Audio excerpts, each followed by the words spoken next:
Welcome back to the Bitcoin Reformation Podcast, where we are two pastors, or three normally, but we're three people today because we have a guest with us and we are excited to hear from him. So we have Mr. Jacob, and I should have asked you this beforehand. Is it Klug or Klug? It's Klug. Nice. There we go. Good. So I can say that I am German enough to look at a name like that and actually pronounce it correctly. So we're excited for this because he is, and we'll let him sort of introduce yourself, Jacob, in a second. But he is a like-minded person, not just in his love for Bitcoin, but his love for Jesus and his love for the church too, even in spite of its faults too. And so we're going to talk about all of those sort of things. We'll kind of skip our normal, hey, how's it going? But we'll just suffice to say David has made it back. They let him back into the United States.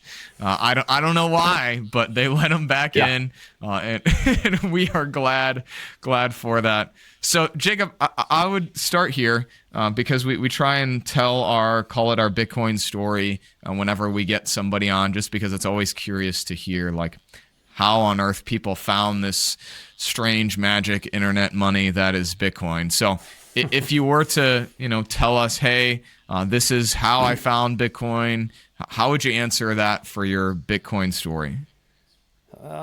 Well, I mean, it's kind of faceted, but the gist of it is as a former parish administrator, you're dealing with the budget of a church, and I didn't have always the direct line to the budget, but I worked with the people that made the budget. But you always see the influences money has on everything. Even people and things inside the church, and the decisions that creates, and the downstream effects from those decisions. And then the decisions that have to be created from those downstream effects, like there was always a sense there that something is off with me, was always off. So I got really deep into, I don't know, like I'm a huge Jordan Peterson fan. Like I got his shirt on today. Like that was probably the start of it. And just digging into,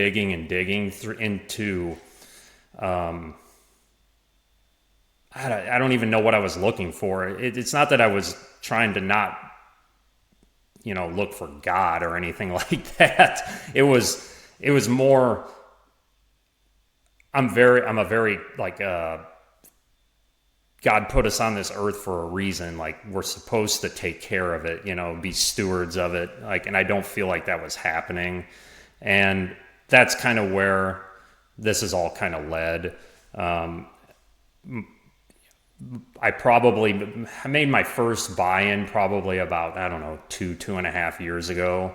And it was really kind of like everybody else, like getting in to hedge against inflation and whatnot. And then you start dinking around on YouTube and going down that rabbit hole, and I was introduced to a guy by the name of Jeff Booth, and the rest is kind of history. He takes the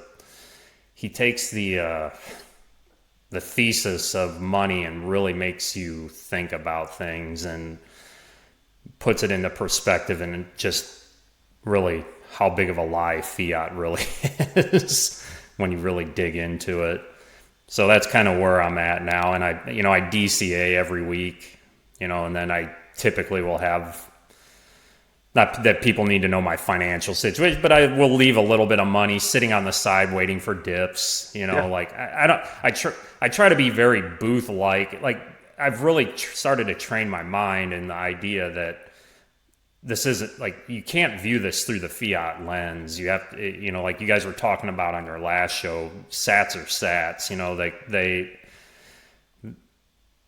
they're there, that, you can't print anymore. So the value of them is, what you see is through the lens of the fiat system. And I've kind of said this before to other people, though, like to me, like the fiat system, when you see the volatility of it, is just the heartbeat of the fiat system, like versus the smooth line of the Bitcoin system. So that's kind of it in a nutshell. Like I've learned not to try to orange pill people because they don't want to listen.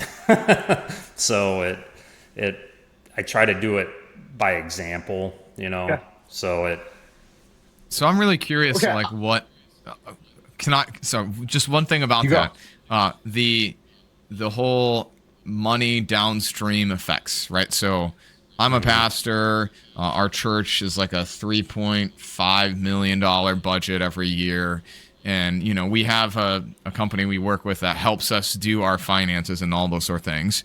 But, I know the power that at least I see in, hey, we're choosing to spend our money here, we're choosing to spend our money there, or we're going to do this thing with our mortgage, stuff like that. Like I see that from my perspective, but I'm curious, like when you say, I saw the downstream effects of this or that. What's like an example that comes to mind, like that really, I gather that it kind of rubs you. So like, what's something that you saw that was like, hey, I saw this and it just created this angst inside of me that like this can't be right, this isn't right.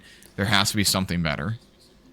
well, I think it like what I think what Fiat does, it ultimately strains relationships. Like, and I don't want to get too things that I saw, but like, yeah, it 100% strained my relationships within that position. Like, and because, and I don't want to get like, I don't know, like too, like you get people that have money in the church and the people that don't have as much money in the church, and the people that have the money in the church tend to have more say. Sure. And, like, so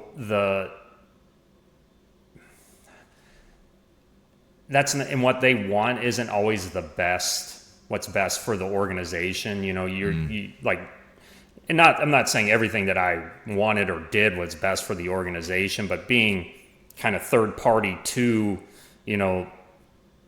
inside the organization, I was just kind of one there trying to make dollars go as far as they could. And I wasn't there really to like do anything else. Like I wanted the best for the church and the school. And I'm not saying anybody directly was being malicious or anything like that, but like I think that's what Fiat does, is it indirectly changes us. It holds you captive to a certain framework of thought that that really, to me, is, if you dig deep enough, is actually, for a lack of a better term, is evil. It's the way Satan works his way into the church, in my opinion. So It is interesting. If you had asked me in prior years, is money important? I would have said certainly yes. Would you ask if you had asked me, is money connected with all the things? I would have said, oh, certainly money's connected with a lot of things, but not anywhere close to all the things. And even now, maybe I probably wouldn't say it's connected to all the things, because that makes it maybe in a sense even more ultimate than I want it to be. But it is connected. Jacob, yeah, I think in all of our recordings, 2 years of recordings, nobody has ever suggested, we've probably been right in the neighborhood, that fiat money strains relationships. I've thought of it as certainly straining people. But if you have strained people, you have strained relationships, right? yeah, Now, we have that in a sinful world apart from any money considerations. We yeah. do. But then you add in money to it, which we have to use. There's I think you probably know it. We've talked about it before. This Dunbar's number, a sociological number. Any group over 150, there's a variety of things that happens in the group. You can't know and care for, know by name, kind of one-on-one, any group larger than 150. And oftentimes, maybe it's even a little less than that, 100, 120. And so a variety of things need to happen to the group after 150. And one of those is money, so that we can accommodate for, wants that do not coincide. suddenly money comes in and overcomes that lack of a coincidence of wants. So for all that though, first of all, let me just come up for air and say I really appreciate hearing you say that, and you've given me something I think I'm going to go away and chew on for the next week. This idea of fiat money straining relationships. Now, even the abuse of good money could strain a relationship. This is true too. Oh, But there's absolutely. something Yeah. endemic to the kind of the base layer of fiat money that itself leads to strain. So I'm gonna just say that right now. I really, really appreciate you saying that. Well, I appreciate you guys actually saying you appreciate it, because I will, like, one of the when I start talking about this to people that I might bring it up over having a beer with some friends. You get one or two people that might want to listen, but half the group is like, whatever, like that. You're talking about that. You're talking about that magic internet money that Yeah. that is a scam, and trying to get them to see the exact opposite is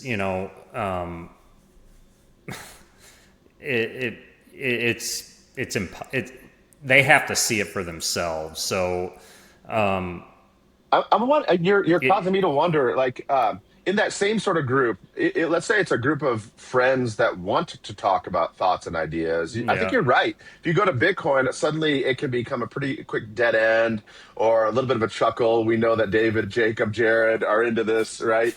My wife might roll her eyes, and I turn to my wife and I'm like, they brought it up. They brought it up. I didn't bring it up. They brought it up.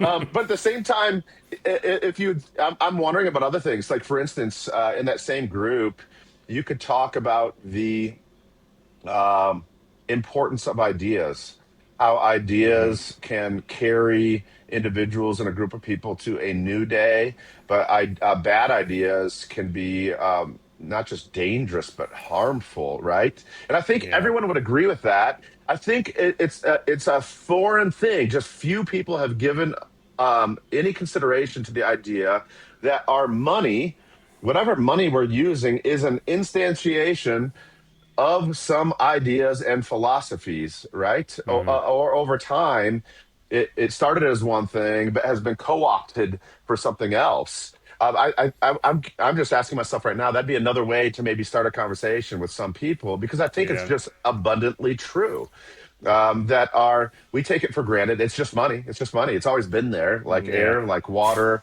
like the love of parents. It's just always been there.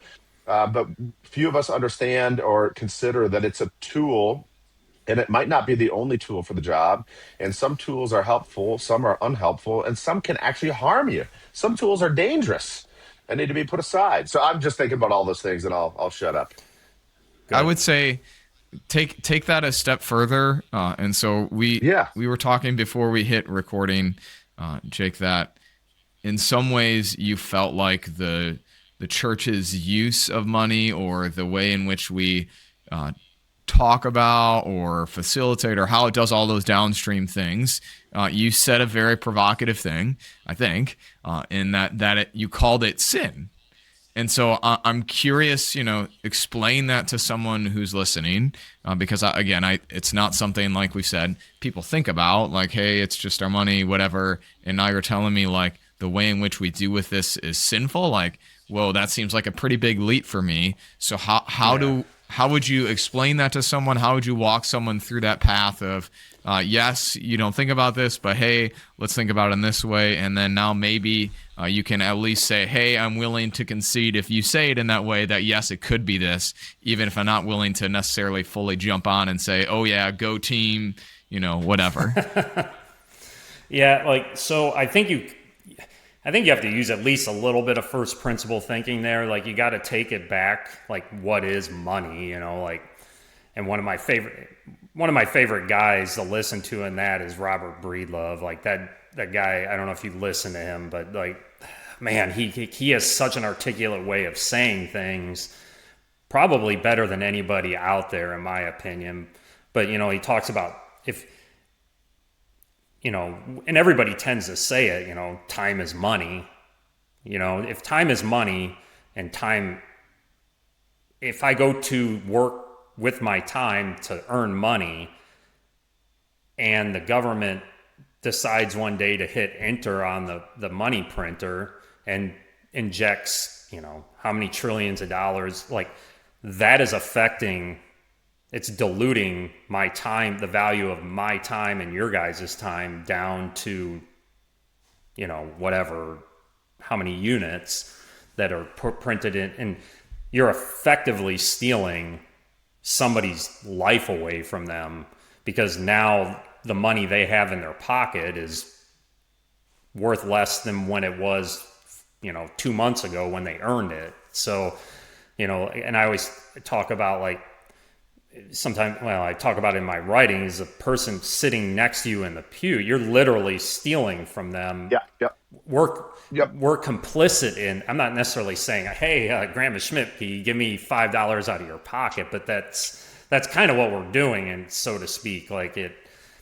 And one of the things the church has that a lot of the, like physically, that a lot of the members, especially nowadays, don't have is assets. And assets exist because money's broken, so when you have an asset like land and buildings and stuff like that, you're a layer or two above on that Canelon effect, so you're essentially pulling money from the members underneath you.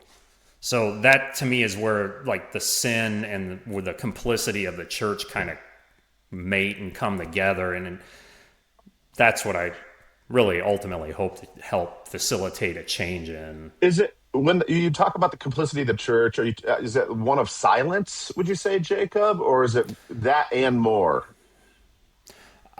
Well, like you were just talking about, like there's this comfortability that, and I remember, to back up a little bit, I remember watching one of your guys' episodes, and Jared was wearing an Indy Marathon jacket, I think. So you've run the marathon. Mm-hmm. I'm a pretty avid runner, so cool. Runners tend to know what uncomfortable feels like, and I think that helps in life. Like, understand the idea of suffering a little bit better than maybe your standard person. I'm not saying that their experiences don't have anything to do with suffering, but like when you go out on a daily basis and put yourself into a position like of suffering that is just, you're kind of training yourself how to deal with it. And that's kind of where one of the reasons why I think Bitcoin, one of the reasons I'm attracted to it is I'm not afraid to sit there and talk about it. Like suffering, like the idea of uncomfortable decisions don't bother me per se. I'm not a gambler or a risk taker necessarily, but I'm not afraid to, like, if I study something, willing to take an educated risk on something. And I think that, David, is, to your point, is that uncomfortable decision. In the church, I think it's kind of twofold. It's uncomfortable for one, and two, I think it's really a lack, for a better term, it's a hint towards ignorance. Like, people want to just live with the way that they live, and they don't want to poke their head outside their bubble and say, hey, what else is out here? Like that. I think that's kind of where it exists in the church right now. Well, and we've talked. I don't think it's. Go ahead. We've talked about that here too, like the whole. We did it very early on. We did like a why your church should think about Bitcoin, and I mean the basic point we tried to make was, hey, the biggest fear most people have in the church is losing money, but we're not willing to like take the step further and think about, hey, just the dollar value amount in our bank account or whatever thing we have is not necessarily losing money if we think about it from the sense of the units, like you said, but also the purchasing power of those dollars themselves too. And so it's not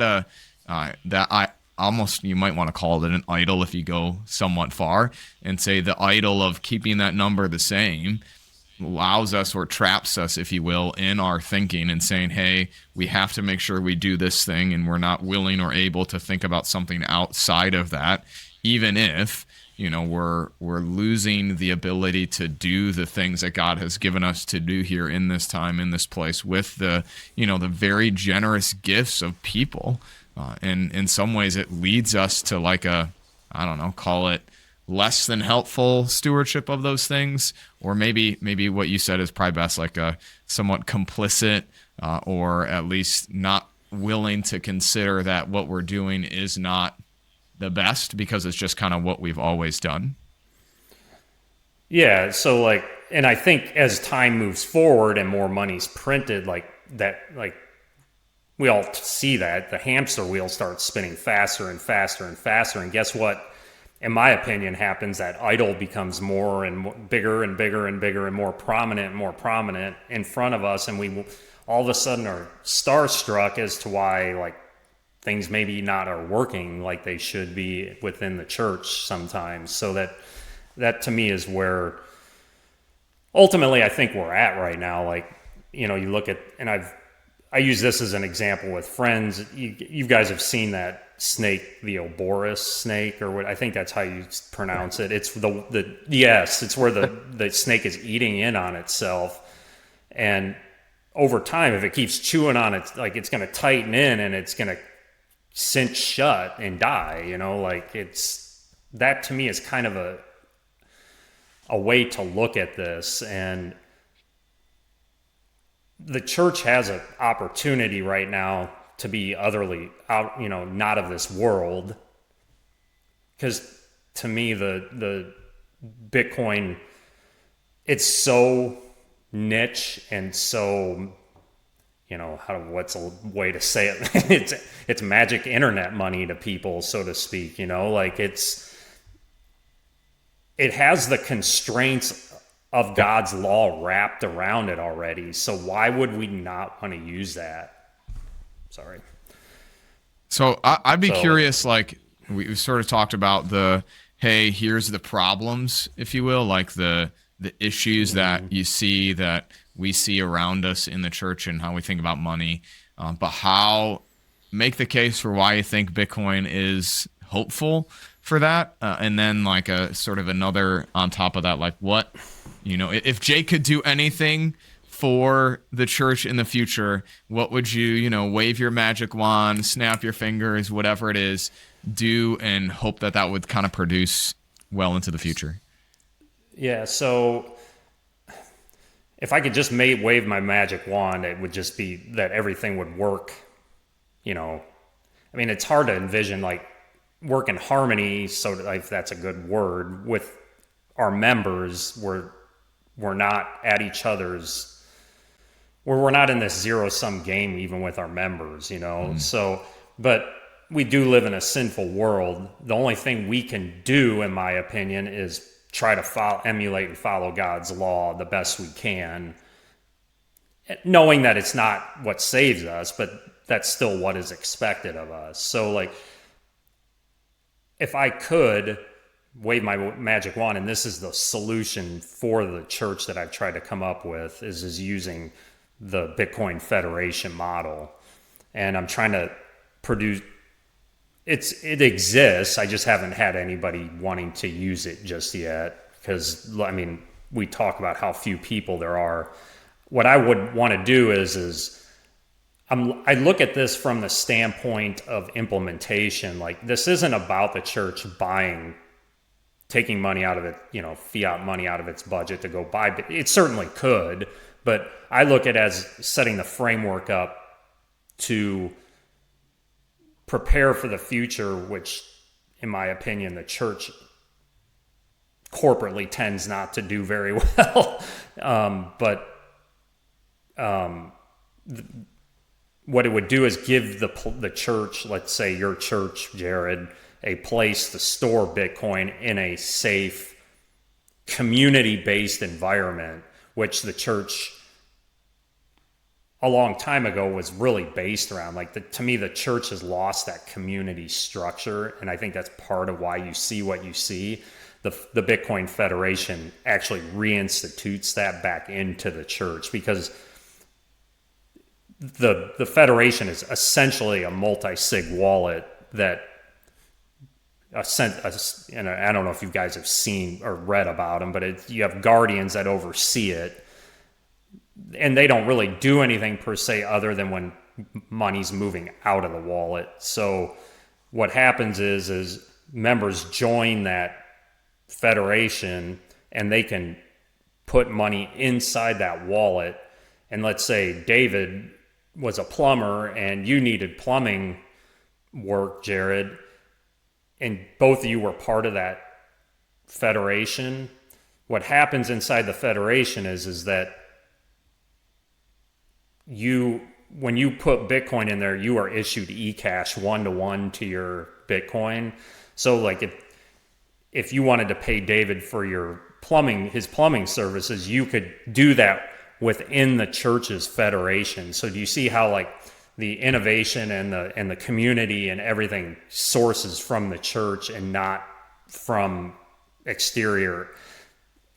The early church, that's the way a lot of things happened. It all just centered from the church outward, and that I believe is where, and I think this is what's so perfect about, if I could use that term, perfect about the federation for the church. So that is, if I could wave my magic wand, that's what I would set up, a federation for every church.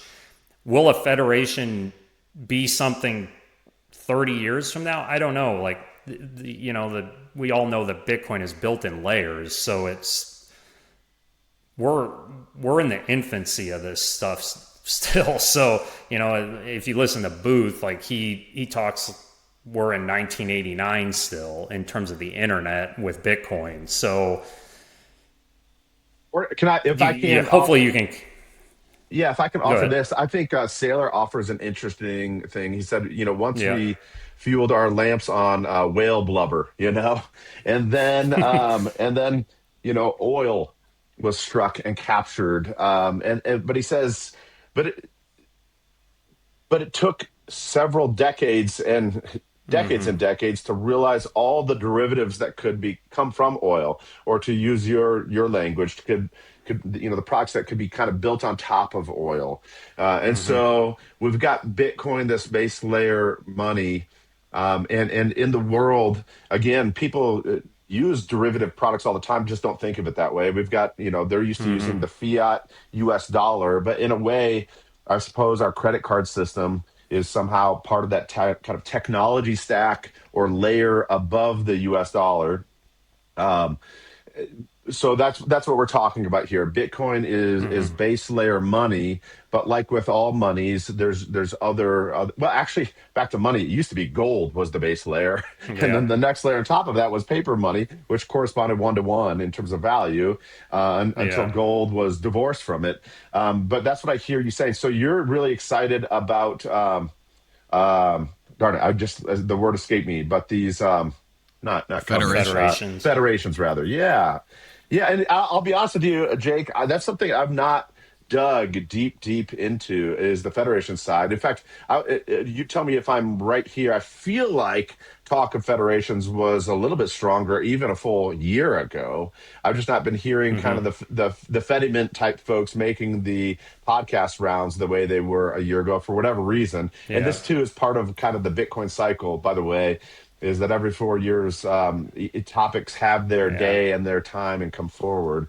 But you'd be interested in the Fedimint there, or the federation rather. Yeah, and churches are, they don't have to. I'm just trying to create something that could help the church. They don't have to even talk to me or use the Fedimint software is an open source software. Now it gets pretty complicated, setting up nodes and whatnot, but there are ways of doing this without any of that can create a very easy way, and actually more secure than using just the Fedimint software within your church, to make it that you're sovereign. Like, we have to consider that also in all this, is that the more money that's printed, the more surveillance state that we get into also, more control, more this, more that, I think what a federation does is it basically takes the church and makes it literally gives it's its own entity at that point. It's almost like it's a mini circular economy is all it is at that point. And then what you can do is, my church and Jared's church, if they wanted to, could join each other's federation, and then you get this intermeshing of federations, that creates this mesh network essentially of decentralization. And I think is that where this is headed ultimately? I don't know, but like what I think has to happen though, with the way money is being printed right now, it would behoove the church to start thinking about moving its resources into Bitcoin, in my opinion, just for that reason alone. Well, it's so interesting to me, like, go ahead. what when I asked that question, I was expecting like hey, just buy Bitcoin and put it in cold storage, right? Like that, I feel like is the basic Bitcoin answer for everyone. And so I'm just very surprised. It's not the right word, but I'm very curious about that because this idea of creating a circular type economy, creating a place where we can connect to other churches, if you will. On the surface, sounds like, well, I'm not really paying any of my church members, but then when you get to hey, I guess in some ways they're paying me, right? I mean, I'm their pastor, and so they pay for my salary benefits. So there's that direction of funds, if you will. But then this idea of churches being connected, in our church body. I mean, what a synod is walking together. And so, this idea of, hey, as a church body, not that we know what the future could be, but should there ever be a day in which Christians are what I would say really persecuted in some place, to have a federation of, hey, our church body is somewhat, call it disconnected from the system, or we're not able to be shut down, et cetera, for places that currently exist, that's a huge gift to those people. And so just the idea of, hey, there's much more to Bitcoin than obviously we know, but then there's also much more than just simply buying it because you're going to hope number go up someday and then you'll be able to do more ministry to, use that. It to me is a very nuanced but valued take that I don't think I think about, and I'm guessing many other people don't necessarily spend a lot of time thinking about it, because usually we're just like, hey, cool, it's low, I'm going to buy some with the hopes of someday probably selling it or at least doing something with it because the value has accrued. So I just really appreciate the different take on what the hope of Bitcoin could offer for the church for the future. Yeah, no, because I've tried to write about this a little bit, and I've always been a car, I've always enjoyed cars, and in the last few years I've gotten into Tesla a little bit, and you always look at Tesla as whatever, they're electric, they don't have a soul, they don't make any noise, I think cars are a perfect example of how we view money too, because we look at money as having to be this way. And when you take an electric, a Tesla, I use a Tesla specifically because Tesla built the car to be an electric car from the ground up, versus a legacy automaker just dumping an electric system into a legacy body, so to speak. So, and I think that affects, the protocol of the car, everything. If you've ever been in a Tesla, there's not a moment that I don't enjoy being in it. Am I a Elon guy? I don't know, maybe a little bit. I think the guy is super smart, but at the same time, what I'm getting at is there's this paradigm shift that has to take place, that a car doesn't have to make noise. It doesn't have to shoot exhaust out of the tailpipe. It doesn't need fuel. It doesn't even have to make a sound. And the fact of the matter is I've worked in the car industry for 15 years. So like there's nothing about my car that I think is inferior to what I previously owned. And I loved a lot of my previous cars. So like when you compare that to put that up against Bitcoin, like I think trying to get people to understand like there's this Overton window or this paradigm shift that has to take place.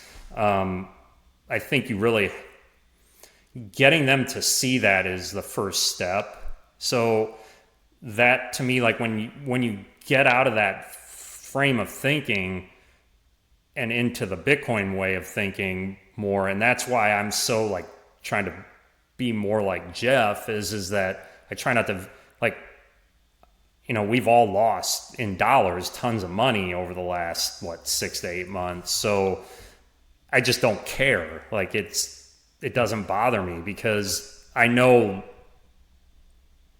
I can put my head down at night when I have a money that is ethically sound, so to speak, and hopefully that makes sense. And like what I'm trying to get at, like what you were saying, Jared, is that you weren't expecting me to say that about the federations. When I walk through work every day and I sit here and think about federations and how they could fix a lot of things in the church, obviously they're not going to fix sin, but they will fix a lot of our ailments, like Bitcoin can, and a lot of the tension that resides in the church. So like I think that when you take that leap into a different train of thought, again, those downstream effects from that main thought, you go, well, this would happen, then this would happen. And I was be like, oh man, that would be way better than the way things are working right now. Hopefully that helps. Yeah, I mean, it's just, to me, it's just so different that, like David has said a couple times, it's going to give me something to chew on. Like hey, perhaps I think too simply about this, technology, if you will, or I haven't given enough thought beyond what we might call like surface level implications, surface level changes that you're trying to, if you use the language of Bitcoin layers, you're trying to think about, level 2 through 10, if you will, of what else could change, what other things, how would the world be if this was the technology that we used on a much more regular basis, other than to maybe buy and keep it for a long time. So, I mean, it's very interesting. Like I've not thought about it, but it's like, wow, like I wonder how this would play itself out. And one of the things coming from a federation that when I sit and think about it, and to back up a little bit, I didn't come into this. I heard Booth talking about federations one time on a podcast, and I was like, well, what's a federation? So I started digging, and I was like, oh man, that really sounds like something the church could use. And then I actually made contact with him and started talking to him about it a little bit. And here's the thing, like if you could get the church could grab onto Bitcoin and adopt it, just think of the ethical, like godly, I don't even know how to put this, like flow that would happen from that. Like, because let's say you get a few churches to adopt it, their members start adopting it, so to speak. And then all of a sudden you're starting to get this mass adoption from a place where the idea of sound money to me should be flowing from. We should be telling the world about sound money as a church. Instead, we sit here and chase after people's estate planning and whatnot. Like it, and that grind just keeps. Hopefully that makes sense. Yeah. So let me. You're causing me to think, because I will admit I have not thought much about the Lutheran Church Missouri Synod and Bitcoin. I mean, we have talked with Ben before that we would love our pension plan system, Concordia Plan Services, to get exposure because I think pension plans um, are the creation of a fiat world. And they are It's a very much like that financialization of it. snake swallowing its tail. Pension plans will not endure. How about that? Yeah. There will be those who got stuff out of it and those who simply don't or won't. And back to your strain, suddenly, if promised bread for the table in the future is being withdrawn from me, and now I become angry and anxious about that, and I'm lashing out. When meanwhile I have otherwise complete theological unity with folks, right? It's just sort of a sad thing that we've set ourselves up into. So I would love for our pension plan to use Bitcoin as a correction because they play the fiat game, they continue to play it, and there will be a whole class of people, and you've written about this actually. As I'm thinking about it, Jacob, Jake, you've written about this. There will be a whole class of people at some point who get rug pulled on the pension plan, and bitterness will prevail. So that's true. But yes, there's this idea that you know, as a church body with a church head, we speak out at time to the ills of the world. Our President Matt Harrison, a little over a decade ago, spoke to Congress, I think, on marriage at the time, right? Was maybe leading up to the Obergefell decision. I'm trying to remember exactly. I'll have to go dig that up. But, when your people are being stolen from, and this causes anxiety and strife in their personal lives, between them and their employer, in their homes. Suddenly, pastors could be getting anxious themselves, and from the pulpit start maybe falsely beating their folks up to give more. And the folks are like, help me out here, though. Like, I'm just trying to put bread on the table for my own children. It Yeah. can lead to a breakdown on a lot of stuff.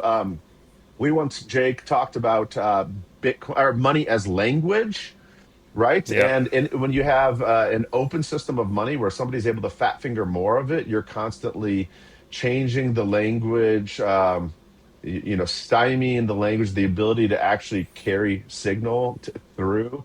So we once talked about it as Yep. signal. So you've got with fiat money, you've got from the top down a breakdown, an increase of strife and anxiety, a breakdown of trust. See, I'm not at the fediment spot, Jake, but I'm about to hand it back to you because I'm gonna kind of follow this. If that breakdown of Okay. trust happens all the way down, and then other technologies are coming in that lead to a breakdown of trust. When I see things online now, at first when we saw stuff online with YouTube, it's like, wow, look at all the real things out there in this world. They might be crazy things, they might be good or bad, but they're all real. Now I watch a video online and I've got to ask, is this real or not? Right. So Yep. even our technologies are leading to kind of a breakdown of systems of trust to where what is real? Well, I know my family is real in front of me. So the kind of the world I have to let the world get smaller, get real small, real small before then I say, but how can we build this back out again? I know my family is real, my neighbors are real, my church is real. I know the love of God in Christ Jesus, my Lord, a love that came our way into our mess at just the right time while we were sinners. He dies for us, he rises. I know this is real. Um, but back to it, in my daily life, money's not so real anymore. Not the fiat US dollar, right? I work for it like it's real, but other people play with it, like they are God Himself creating out of nothing, right? Which Yep. I know they are not. Suddenly, I'm just kind of handing it back to you. I have not thought much about fediments. I've not thought. I've wanted individuals in the church to get on Bitcoin. I've wanted churches, as Jared said, to maybe think about a Bitcoin reserve, right, in terms of their emergency day. It would feed them in the end, as opposed to them constantly having to feed the Yep. emergency fund to account for debasement of currency and Yep. increased budgets.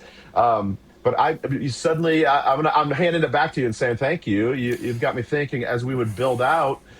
I don't need I don't trust yet a national anything, but with this Hmm. collective of people here, what could we build in terms of a trusted ecosystem together for life? And in that case, I'd say, okay, let's talk about federations, for instance. Yeah. So when I met with Jeff he talked to talk about the Fedimint protocol. Like, he said one thing that kind of stuck with me. He's like, you know, churches at one point, and not that they're not all or that have all shifted from this, but they were all predicated on honesty at one point. So a return to that, in a way that we can trust. Not that we can't trust our churches. I think I don't want to misconstrue this. I think the indirect influences and the downstream effects of fiat place weird vectors and influences on us as people within the church that create, we've talked about this, that create tension and whatnot, that will tempt people to do whatever, steal, like physically steal money from the church, or create usury in the church, whatever. I think, like you're talking about, David, bringing it back into a small, encompassing initial, like saying we're going to pull this back and shrink it down and build out from there, that is a perfect way to show what a federation actually is, because it's going to build brick by brick as people come into it, and they can leave it if they want. That's the kind of the beauty of it. You don't have to, like, you could get somebody famous joining it too, but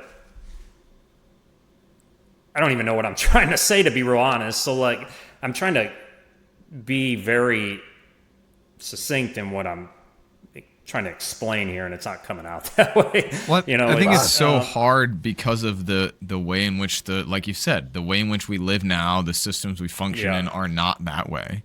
And yet, like, another image that comes to mind for me, at least, is what I've been told about how churches used to be, even not like in the early church, so to say, but like the pastor used to receive his pay in, they provided you with a house, and then the farmer down the road would, butcher his cattle and bring you some of your beef. Yeah. And then the one who had vegetables would bring you some of her food, and you were provided for within your community from the people. And so maybe the leap is like, hey, it's a modern way to do that, because I don't think we would be saying, hey, we need to go back to all having our own foods. Here where I live, that would be somewhat challenging given the soil quality, etc.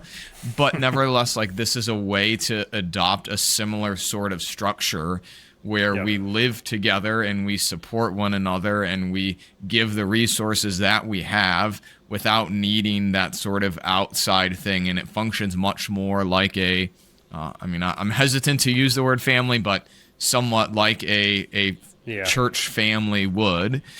It'd be curious, like, what that would look like at a larger church. So I think of smaller churches like this, seems it would be more easily implemented, if you will. But then maybe perhaps on like a bigger scale, it would actually do more work in the bringing together, like you've kind of talked about too. Like, hey, the more there is, the more we're forced then to actually live together, instead of just being all of these anonymous little nodes or lines, offshoots of this one big mega corporation, mega church type thing. It's super fascinating trying to think about what this all means. Yeah, and to kind of what you were saying kind of brought this thought to me is that, with Bitcoin being deflationary in nature, that's that's often missed, I think, because the Bitcoin sitting inside a federation is going to gain it, because best value wins within a Bitcoin world, right? So, and that's where, like, I think that comes from, like, the I wrote about putting the best construction on everything. Like, and that to me is what it is. It's best value. And having that Bitcoin sitting in your federation, it's going to gain in value as people build and do their daily vocations and whatnot. So I think that needs to be said, because people are going to go, well, that money in that wallet is going to decrease in value over time. It's ingrained in our heads to think like that. Whereas hopefully that makes sense. Like, if instead of somebody giving, butchering a cow, like that is a very finite thing. Whereas like a very like now kind of concept. Whereas what term am I looking for? Is it high time preference? Like where Bitcoin is just being held inside a essentially a vault, and it's gaining value over time, and it's being held by a group of people that have high trust. That hopefully, like, I going back to your point though, Jared, I think that's what we're shooting for, is that kind of structure and creating a smaller community where that happens. Hopefully that, because I actually was talking to somebody just the other day, and I was talking to her about Bitcoin, and she says, well, what happens when inflation hits? And that's kind of what made me think of this, is that Bitcoin sitting inside the Federation is going to go up in value because there's only a certain amount of them available. So, if I put $100 out here in front of us three, and it's divided into $33.33 repeating or whatever, like we're going to go out into the world and try and work our rear ends off to pull more from, I want to help you guys, but like I also want to be helping, build value in myself. But like when I build value in myself, I'm also building value in your Bitcoin too. So everybody's Bitcoin is going up. It's a love thy neighbor concept. I guess that's what I'm going for. It's a very love thy neighbor concept. Well, a couple things. I looked up while you were talking, and I asked the question, and maybe you know more to the answer to this. I asked this to Grok. Are there any federations operational in the world? And the answer is yes. And they gave 3 examples, and get this, all 3 are in Africa. Mm-hmm. Okay. Yeah. Why would that be, Jake? Why are they in Africa and not the States? Yeah, I think we've talked about it, like you got smaller community based, like maybe poverty stricken kind of communities so. That's it. Like it just, they don't trust a centralized concept there anymore. So which they've had more failures. All 3. Yeah, I think you're right. Yeah. And they've had more failures of fiat currencies above and around them, right? And or in the vacuum after the fact, nobody's really sort of running in to help. In these places, we know to this day that the US dollar is still king. It is still king, sure, that's true. But get this, in these places around the world where US dollars are still used for exchange, when the US government prints new dollars, even though our 3 families, I think in 2020, we got some stimmy money, right? It was something like $1,500. And I was like, swimming in it like Scrooge McDuck. I say, dollars on the bed. But at the same time, I knew how terrible it was, because the whole amount that they were printing should equate to something like $80,000 per family. And instead, we're just getting $1,500. So another, $75,000 plus was going to other entities, fat cat entities that were getting fatter still. And even then, those of us in the U.S. were getting the initial kind of sugar high benefit of quote unquote stimulus money. We now feel the gut-wrenching downstream effects of inflation, eggs, milk, gas, power, electricity, all this. But if we feel that it's the third world countries that are trying to make some use of the dollar that actually get crowded out all the more. They're using the dollar; it gets weaker on them more quickly. There's no top side to that. Anyways, no stimulus dollars. How about that? Are going to African countries? I don't think, other than maybe through USAID, and that's a whole other topic. But yeah, it's where trust has fallen the farthest that people then seem to be willing to reach for the Yes, tools, right? 100%. Sort of similarly, we can think of a law gospel scenario within our life with God in Christ Jesus. Jesus says, I've come to save the sick and not the healthy. For the healthy look to themselves in the mirror and say, I have no need for a doctor. uh, you know, um, so I wonder, the three of us resonate. We see the bad effects of fiat money, but they've been able to manage it and keep it at a low enough level that the whole number of patients, just haven't quite noticed. Maybe it's the difference between a low grade fever and a high grade fever. Or I went to the doctor a month and a half ago because my one ear hurt, and he said, "Yeah, that ear's a little red, but it's your other ear that's just raging right now." And I was like, "Really? I'm not getting the pain signal. Like it wasn't coming through to me. On the one ear it was, on the other ear not. But maybe we're so used to kind of this dull throb that we just don't know." Something like this. But in some parts of the world, their dollars have become so weak, or they've just hyperinflated away, which we have not experienced in our Hmm. lifetimes. Thank God, on the one hand. But yeah, I think that's part of it too. That's part of the disconnect when we're sitting down with friends, right? Is they're like, I know Yep. it's bad, but is it that bad? And can there really be another solution? This is the only thing, right? Yeah, no, and the beauty of, not that this is a huge point, but the beauty of what you're talking about in Africa is our churches can join their federate. Let's say they're a Lutheran Interesting. entity. Our churches can join those federations over in Africa and have money instantly. Bitcoin instantly, instead of this having to go through a wire transfer that takes what, 2 or 3 days, and it's all decentralized and sovereign. Like there's really no way for people to track it. No, not at So all. I think, well, and the thing about it is even the guardians that oversee it don't know what's going on technically, transaction wise, inside the federation. They're there just to oversee the wallet. So Right. it's very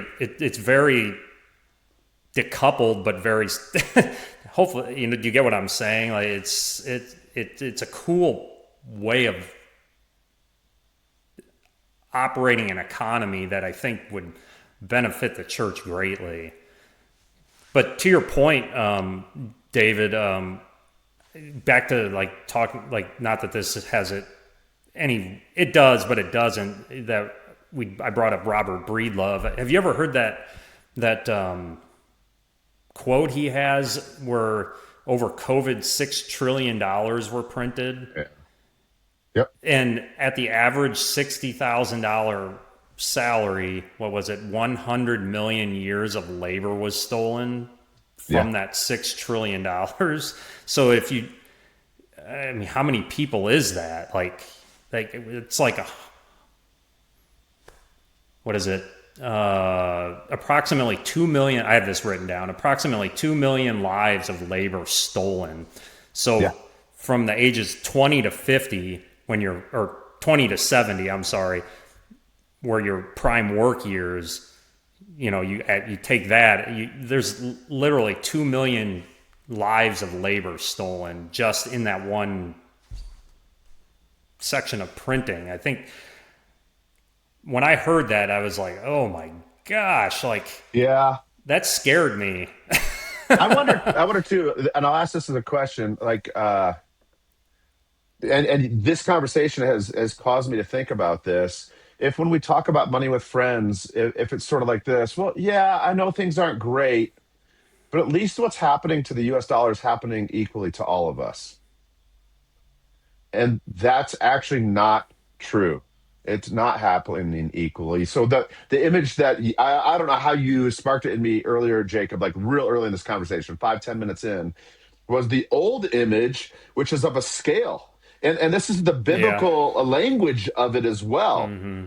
that you shall not have unjust Unjust. scales, because what's happening is the peasant, the citizen over here, the member of the community, even if the community is the nation, their labor is being lightened, and somebody else is fat fingering to their own benefit over here. But when Yeah. we think of the U.S. Mm-hmm. dollar, we don't think of it maybe on scales. We just think of it as sort of ubiquitous everywhere. And well, at least what's happening to my dollar is happening to somebody else's dollar. Actually, not true. Not true. So, Well, interesting. when the U.S. dollar is the reserve currency, it's just happening at a slower rate because of that. Everybody's using it. And what I think often is missed in that conversation is, why is the dollar the U.S. reserve currency? And I think if you start digging into it, you start seeing the industrial war complex and what the wars that have happened because of that. And it's really not as clean and as just as people want to make it out to be. And I think that's a whole nother layer of evil and sin that can be construed through this, that, yeah, just because we have it decent still doesn't mean that, Right. the rest of the world is living in the same kind of, environment we are. Right. So Man, I don't know about you, David, but this was not at all how I expected this conversation to go, in the best way possible. And Well, there's just so many yeah. things I feel like to chew on. Is there anything you want to, get out before we close? That's to you, Jake. Either of you, really. Anything else, Oh, Jacob? I mean, there's a lot that we've gotten already. well, But I'm not trying to, triserve.org is the site that I set up to, if people have any sort of interest in this, just fill the form out and I'll get in contact with you.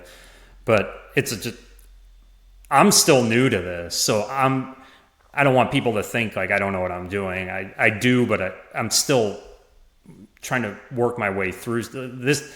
What the people outside of Bitcoin have to understand is this is such a new technology still, that it's still forming. It's not, because it's like the internet now. You can get on the internet on your phone and you basically push 4 buttons and you could have, I don't know, Amazon drop something off at your door. Like, people don't know the inner workings of how the internet works. And we're not at that point yet with Bitcoin. It's coming. And to me, Bitcoin is inevitable. So getting on this train, churches getting on this train, I think would benefit them greatly. And it's not even, it's just to set up the framework that if you have one of us sitting in your congregation, and then let's say they want to give Bitcoin instead of dollars, you have a place to put it, and I would encourage the churches not to spend it at this point in time. But I would also, I want Bitcoin to become a currency, a usable money, but I don't know that we're at that point 100% yet. I think it's way better than it used to be, but yeah, I mean, that's really all I have left to add. If people have any sort of interest in this, they feel free to contact me. So we'll put that link down there in the description. We'll put your website too, and then if you could send me, Jake, if I think it's the Substack, on the main page of your Substack, we'll make sure that people can get that. David, I'll give you closing word today. Well, actually, I have a question. Biographically, I think you told me a couple months ago, but I've forgotten already. I know you're Midwest. Where do you reside? Tell us about you and your family. It's kind of biographical at the very end, but yeah. Well, I moved from Springfield, Illinois about 4 years ago to the Milwaukee area. We live in a little town called, it's a suburb basically now, but it was a small town called Lannon. Wisconsin. It's just west and north a little bit of Milwaukee. We just felt like we needed a new start, and that's where we're at. I mean, my dad's was a teacher I was born in Milwaukee, but my dad took a call to Springfield when I was roughly 2 years old, and I lived there from 2 until 4 years ago. So, Who's your baseball team then? oh, it's always been the Brewers. Okay. Yeah, they're having a great year. They're looking great. Yeah. They're looking great. Yeah, I've always Good. been a Brewers fan. It's been a struggle a lot of years, but hopefully we got some good steam going finally. And then you are a married man and you have a family? Yes, I've been married for 24 years, Awesome. just as of June, and we have a son. He's going to be attending Ripon. He's going to be running cross country and track. So a runner. Awesome. Yeah. Awesome. Thanks for sharing. And thanks for being with us. I think what you've helped me, you're always looking for that language. What's a different language in terms of the implications of this, to think about, if it's bad money and it's a bad tool and people are using it daily, it's having bad consequences. So what are some of the consequences of that? And you've, I think, helped us consider that, not just interpersonal relationships, but how that then likely affects the church as well. The church is not immune from those. The church is a collection of those, even as it's not Bitcoin or money that truly binds us, but the love of God in Christ Jesus, the blood of the Lamb shed for us, for the forgiveness of our sins, our daily life and hope and salvation. Even though all that's true, money is part of the life of the church, right? And so if we're not recognizing some of these consequences, we're likely succumbing to them and having some kind of low-level sickness and not even considering it, not even recognizing it.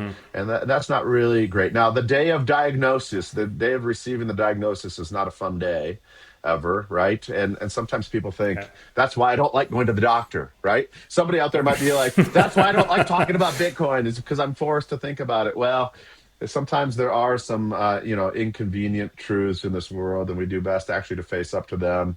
I've said before, Jake, that part of what I love, or we have, about the Bitcoin world is they are a hopeful crew in this regard. Hopeful in terms of they are builders. They're not just diagnosing and saying the sky is falling, doom everywhere, but they're builders. So thank you in your own right then as well for being a builder with TriServe. Loved it. We'll share that link as well. And if and when you have developments with that, feel free to bump us again, and we'll have you on to talk about those. Sure. Yeah, sure. I'm looking forward to it. Awesome. Yeah, it was Thanks for good time talking to you guys. Thanks for being here, Jake. And if you've listened along with us and you have any questions too, feel free to drop us an email. That's down there in the description as well. So we'll see you next time as we gather to talk about our love for Jesus, but yes, for Bitcoin too. Thanks for being here.